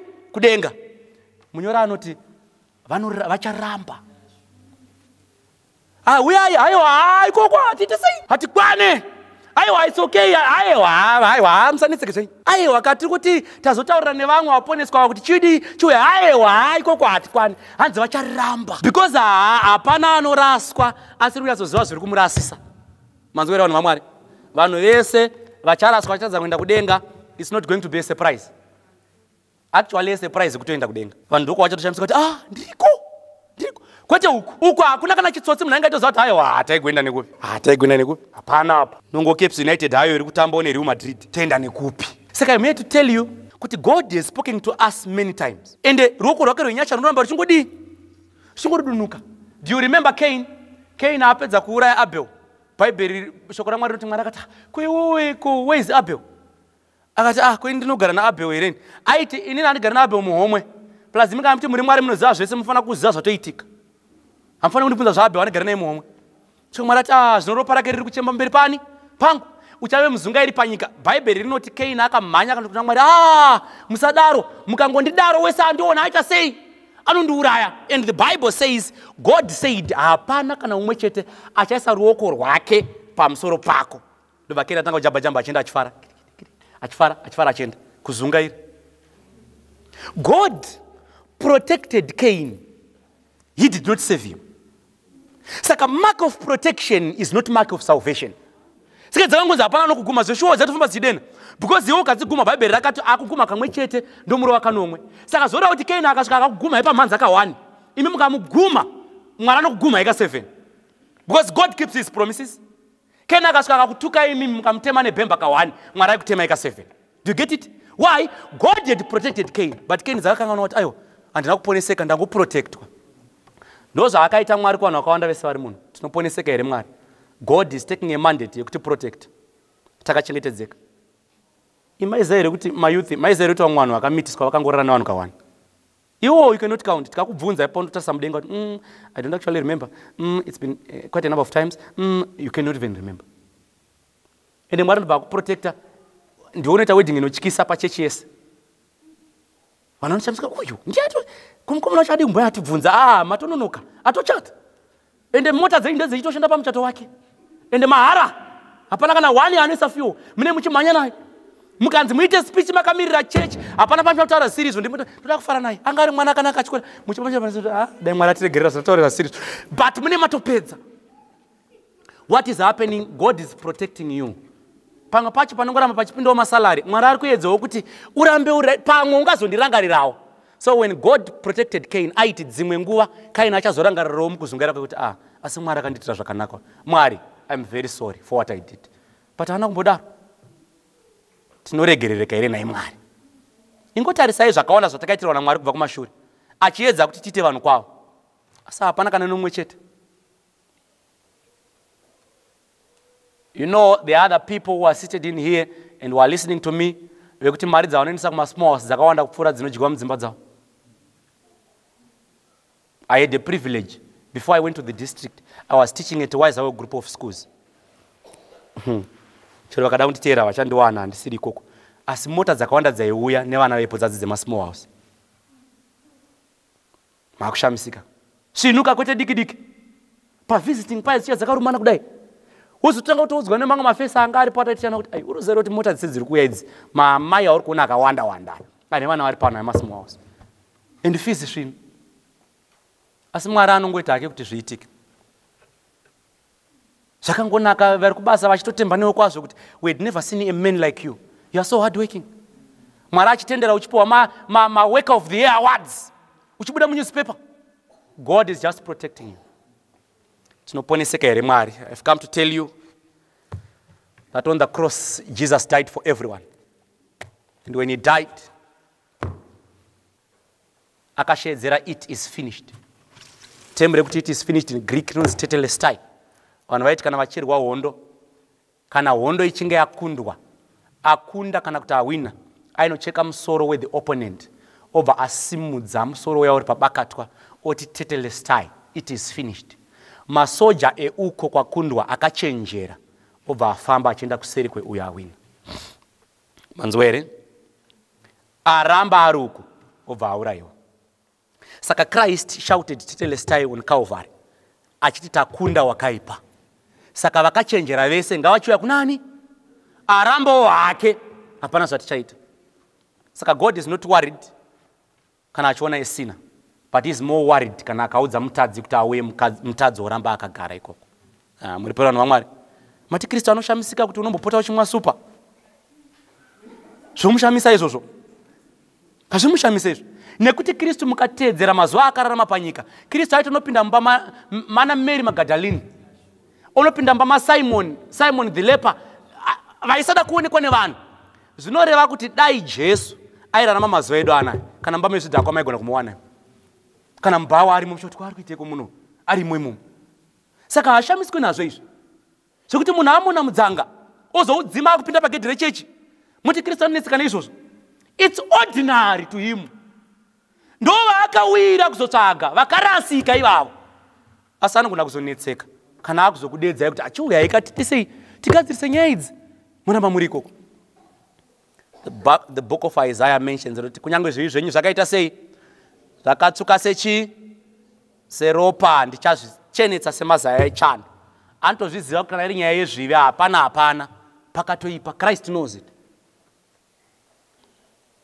Saka each and every time he is extending his grace, dziri sufficient to everyone. Nekuda kwerufu rwake pai pamuchinjikwa. Gentlemen, ndakafa kudhara. I died already. There is what is called the coronation process. Coronation process is the one that happened just after the resurrection of Christ. paakati payaimbomira kundibatai in the book of John, chamboenda kunani? He was going to present exhibits that it's done on planet Earth. Mune chemberere muno? Mune chemberere kana kuti vati kurei? Yes, I'm seeing hands. Vanokudza inezvo yainzi nyore nyore. Sita kungotenga mupedza namo. Vanokudza nyore nyore. Nyore nyore wainobhadhara chinhu chani? Chako waya ne receipt. Nyore nyore chirekata 2 weeks sina kuuya. Zvaizongodi chete. Zvaizouya. Ndimanje manje yekuti ukabhadhara chinhu chako kuseni uchinzi chiri kuuya chikasauya wakutomhanya unoripota kumapurisa. Nyore nyore chero month. Vanhu vakachengeta chii havo? Receipt. Mai vaitofara baba vangu svika vachiti tatenga mubhedha. Uri kupi wobudisa chipepa. Mai votanga kuhumburuka payadhi vachifara. Vachifarira chipepa. Then some days later, the package would be delivered. Same process done by Christ in heaven. Akapresenta mavanga ake akati timu iri pasi yese sorted. Vavedu nekuti takavatenga nechi saka vari kuuya. Zvekuti kungoti vanhu underestimate activity yekudenga past. Muzere kuti kudenga izvozvi kana denga richinzi Mwari arikugadzira pekugara pevanhu panotozvarwa vamwe vana vatsva atopinda bhizo kuti mabhirida wedzerai uko ndoda kuti nitaure language yamunonzwisa. Wedzerai mamwe apartments uko. Pazvarwa vamwe futi. Saka God kana achita preparation yevanhu vachaya kudenga, arita preparation ye every individual on planet Earth because munhu wese is a potential heavenly candidate because Jesus paid kudaro.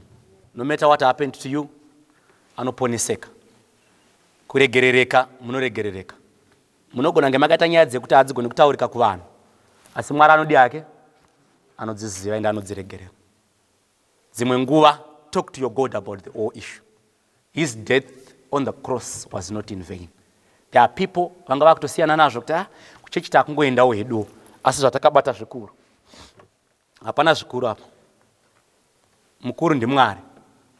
People, even if they talk a lot about you, havana zvavanogona kuita pamusoro pako. Muripore vanhu vaMwari. And issues are talked in generations. Kana generation yedu ikatopfuura tichitaura nezvenyaya yako tiri mayouth tese, pakatoya imwe nyaya ichatoiziva. Munoregerereka kana muchida. So God respects our power of choice to bring ourselves unto Him. Who are you? Kuti munoregerereka.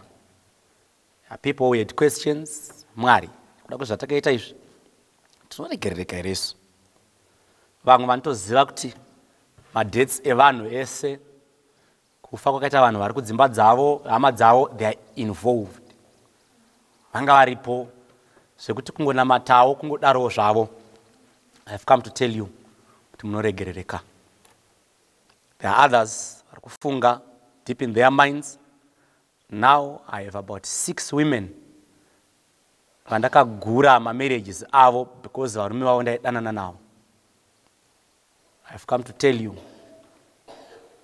if you are willing, God is also willing. Unogona kuregerereka. Others have been deep in addictions of different kinds. I have come to tell you that it's possible that God will forgive you. Kana tabvunza mubvunzo tinoregerereka here Mwari. Mwari anongobvunzawo munoda here kuti muregerereke. If we want, hymn writer says, whosoever will come. Saka Kristu basa rake asati abuda mukati menzvimbo tsvene is to seek and save the lost. Kuti atiregerere.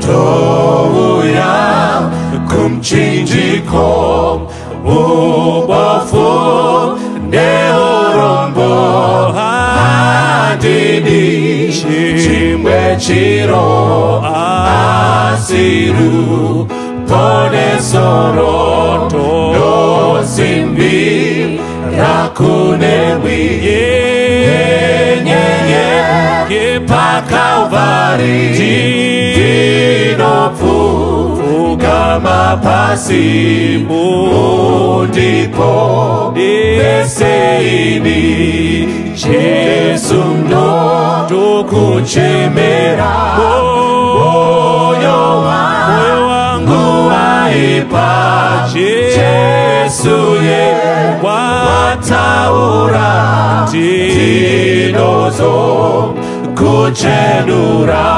dosimbi rakunewi Calvary ndinopfugama pasi ndipo beseini ndapazve sekunewi zviroze sezvepasi moyo nemuviri uwewe yunarini ndosimbi rakunewi yenyeye pakalvari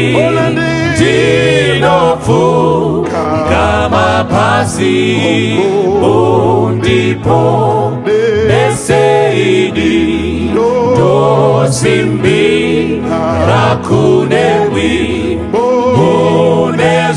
munezvidzidzo zvenyu zvinonda rapaidi eropa rora Kristu ndosimbi rakunewi yenyeye pakalvari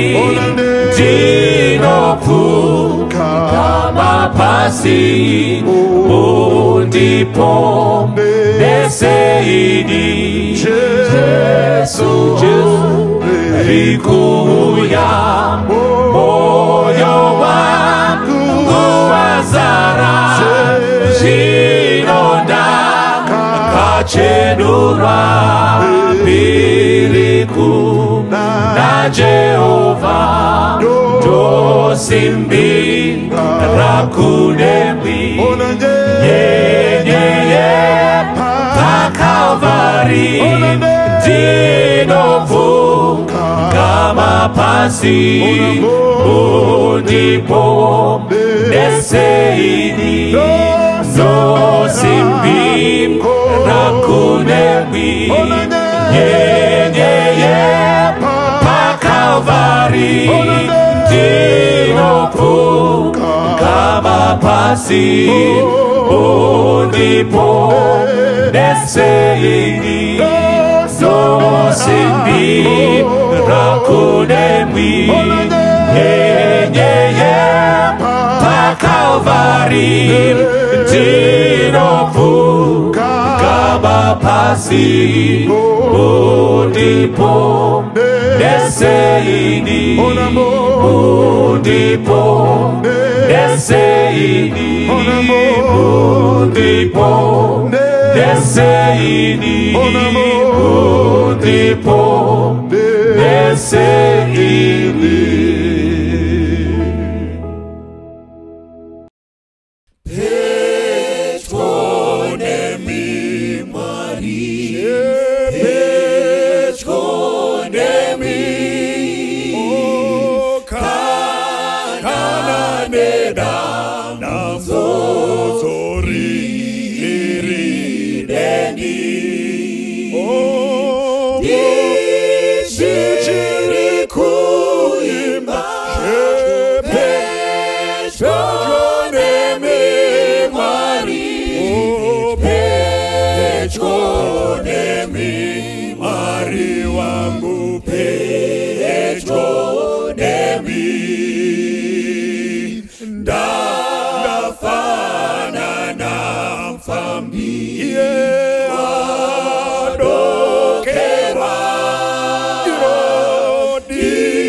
Singaperi mune kuta jene auzo bofuri hakuna usiku Mwari achapukuta masoti abonese hakuna kuchanero hakuna usiku mazamba yanokosha mune kuta jene ziange zendarama hakuna usiku Mwari achapukuta masoti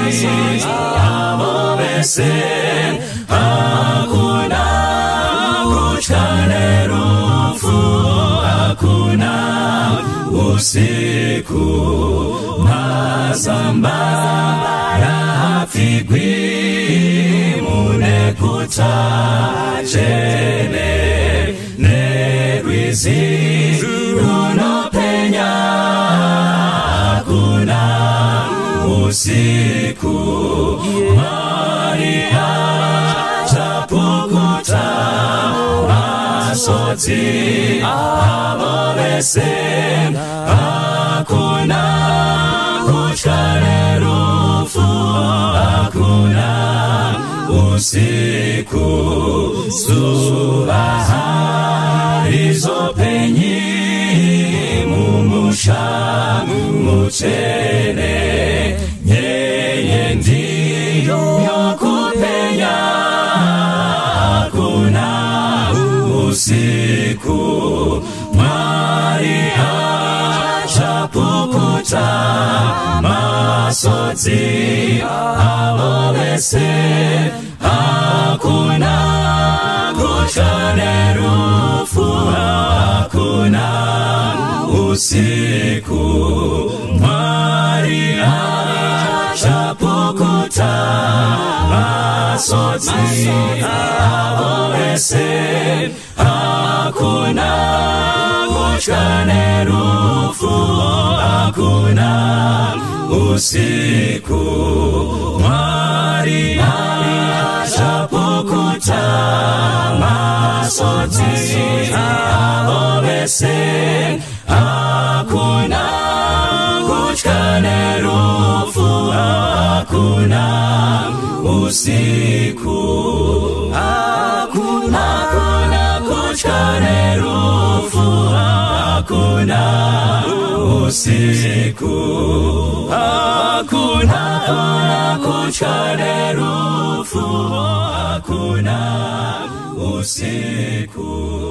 Hakuna kutya nerufu hakuna usiku. Pamchinjiko pane upenyu, Jesu ati nditarise, pasine pfuma nezvenhando, pamberi ndoona zvakanaka. Mune Upenyu mukutarisa uchinjiko kwa Kristu, upenyu wakanaka kutarisa Kalvari. Hapo ndakamutarisa Jesu, yeye akanyemerera kuti ndava mumatambudzo, muchinjiko unondisimbisa. Mune upenyu mukutarisa pamchinjiko kwa Kristu, upenyu wakanaka kutarisa Kalvari. Ndinozotarisa muchinjiko, ndosimbira muchinjiko. Hakuna anozoputsika, anosimbira simba redenga. Mune upenyu mukutarisa pamuchinjiko kwa Kristu, upenyu wakanaka kutarisa Kalvari. Upenyu mukutarisa mchinjiko kwa Kristu, upenyu wakanaka kutarisa Kalvari. Mune upenyu mukutarisa muchinjiko kwa Kristu, upenyu wakanaka kutarisa Kalvari.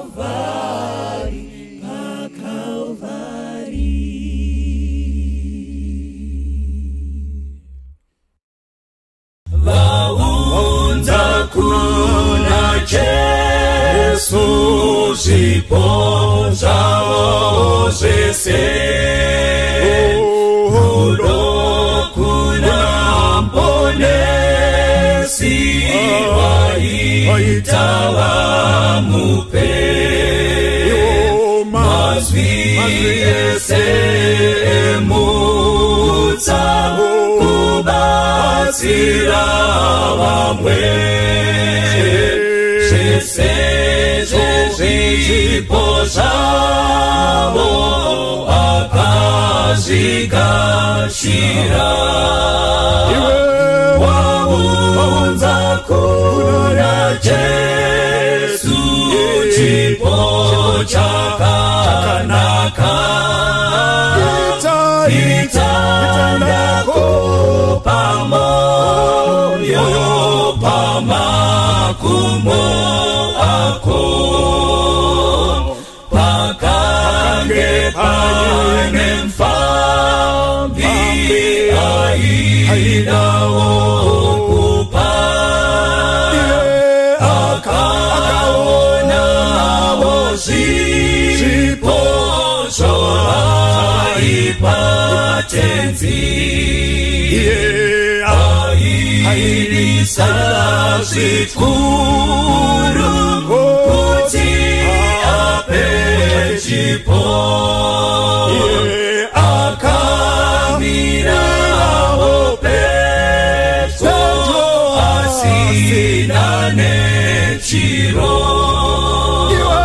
Waunza kuna Jesu chipo chakanaka.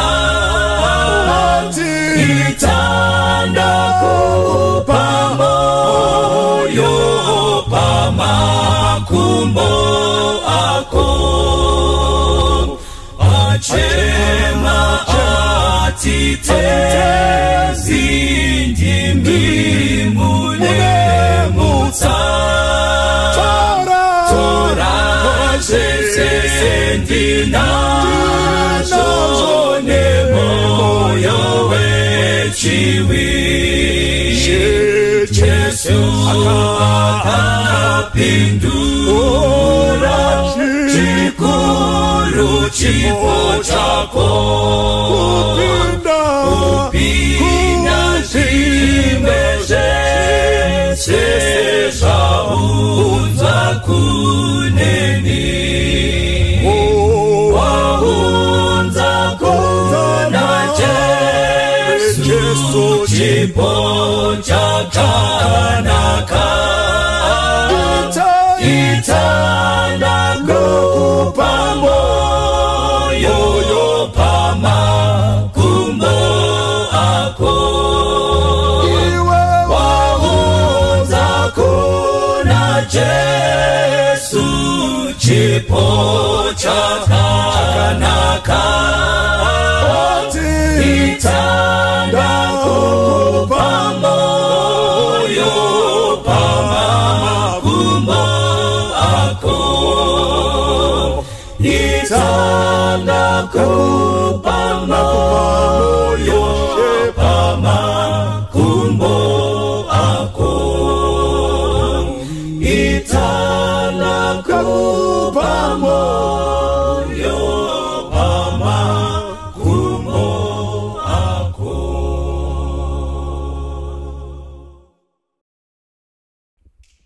Ndomutewera kweseko ndadzidza kumusimbira. Ndotondera kundifira pamuchinjiko weKalvari.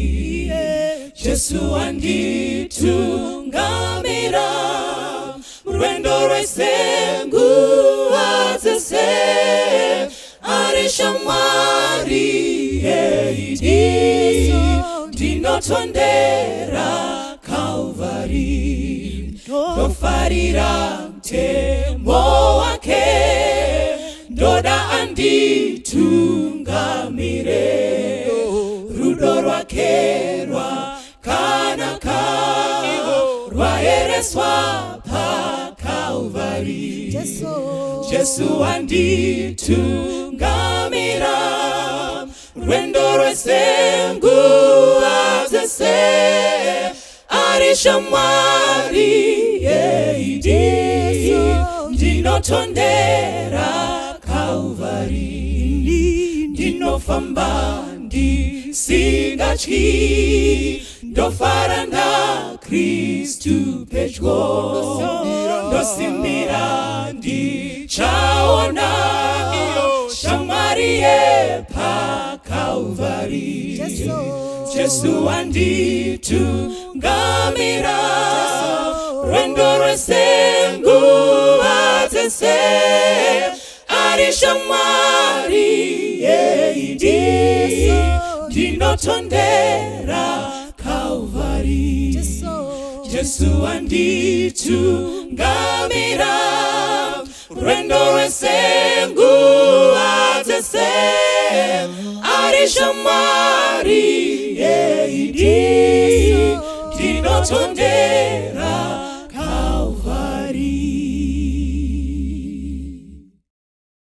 Apo basara pera ndinoenda kumusha ukakufa kunopeka kusafa ndichamziwa mponesi apo achazouya iye anondigashira mumusha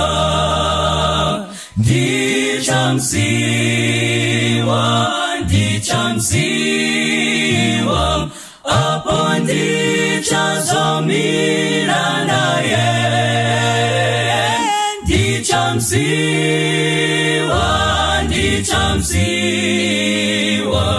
nematati mumaoko ake ndichazofara kwazo kuona uso wake nekupenya kwemaziso akewo moyo wangu kumkudza ngerudoro nemutsa anondigadzira musha kumsoro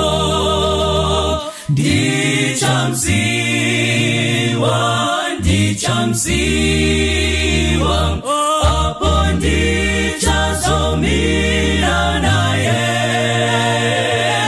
ndichamziwa nematati mumaoko ake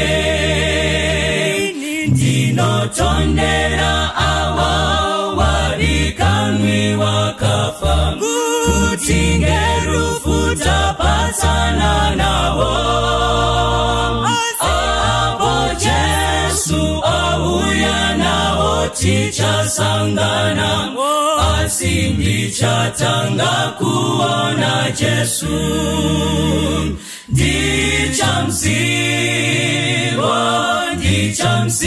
ndichamziwa apo ndichazomira naye ndichamziwa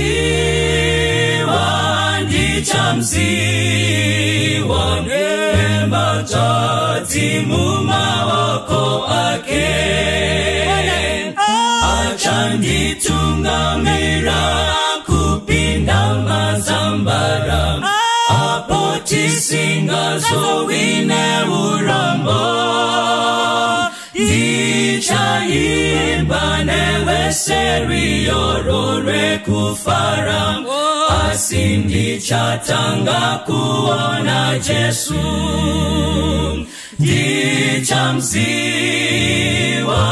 ndichamziwa apo ndichazomira naye ndichamziwa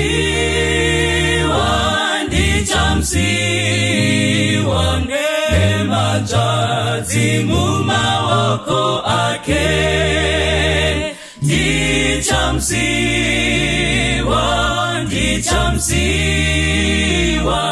apo ndichazomira naye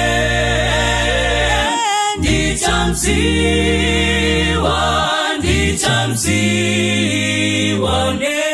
nematati mumaoko ake ndichamziwa apo ndichazomira naye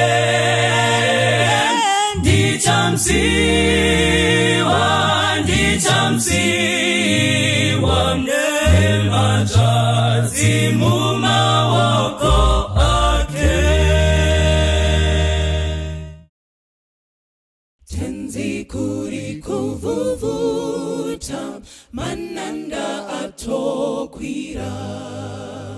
nedengaresera tosviba hatina pekuanda motireka here tife musarare tofa nguva yese yazara nengozi nenyanza yavaguva mananda anonditeerera nyarara kana kushatirwa kwenyanza mashavi kana vanhu kana chinyi mvura inganyudzingarava munatenzi wenyanza nepasi zvese zvichanditeerera nyarara zvese zvichanditeerera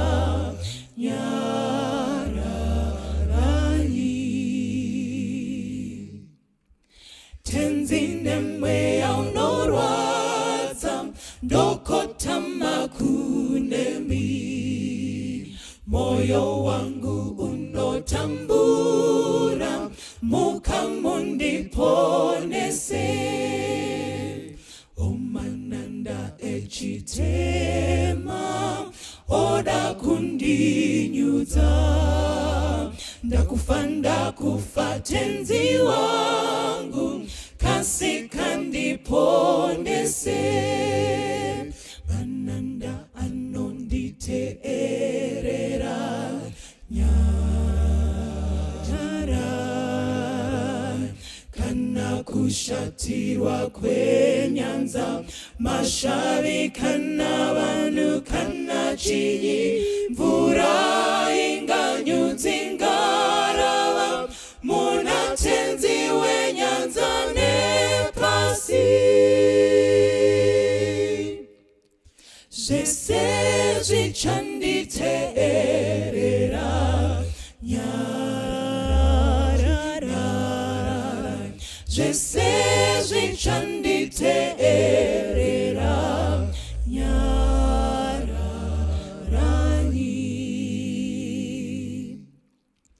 tenzi kutya kwazopera zvese zvazozorora nenyanza yazoteramira denga razova pedyo timiranye mununuri musandisiyeka ndichasvika kumahombekombe ndizorore ikoko mananda anonditeerera nyarara kana kushatirwa kwenyanza mashavi kana vanhu kana chinyi mvura inganyudzingarava munatenzi wenyanza nepasi zvese zvichanditeerera nyarara zvese zvichanditeerera nyararani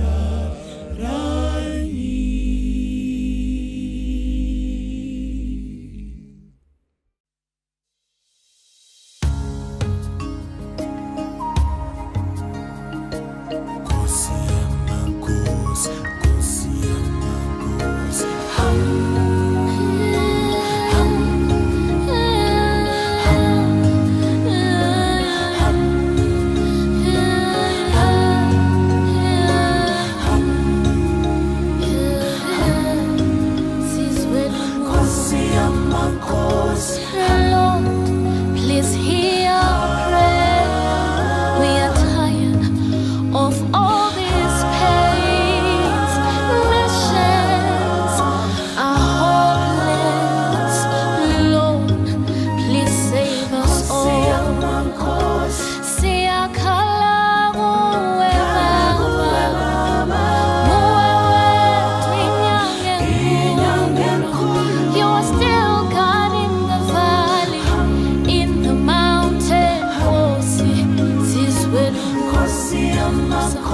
For the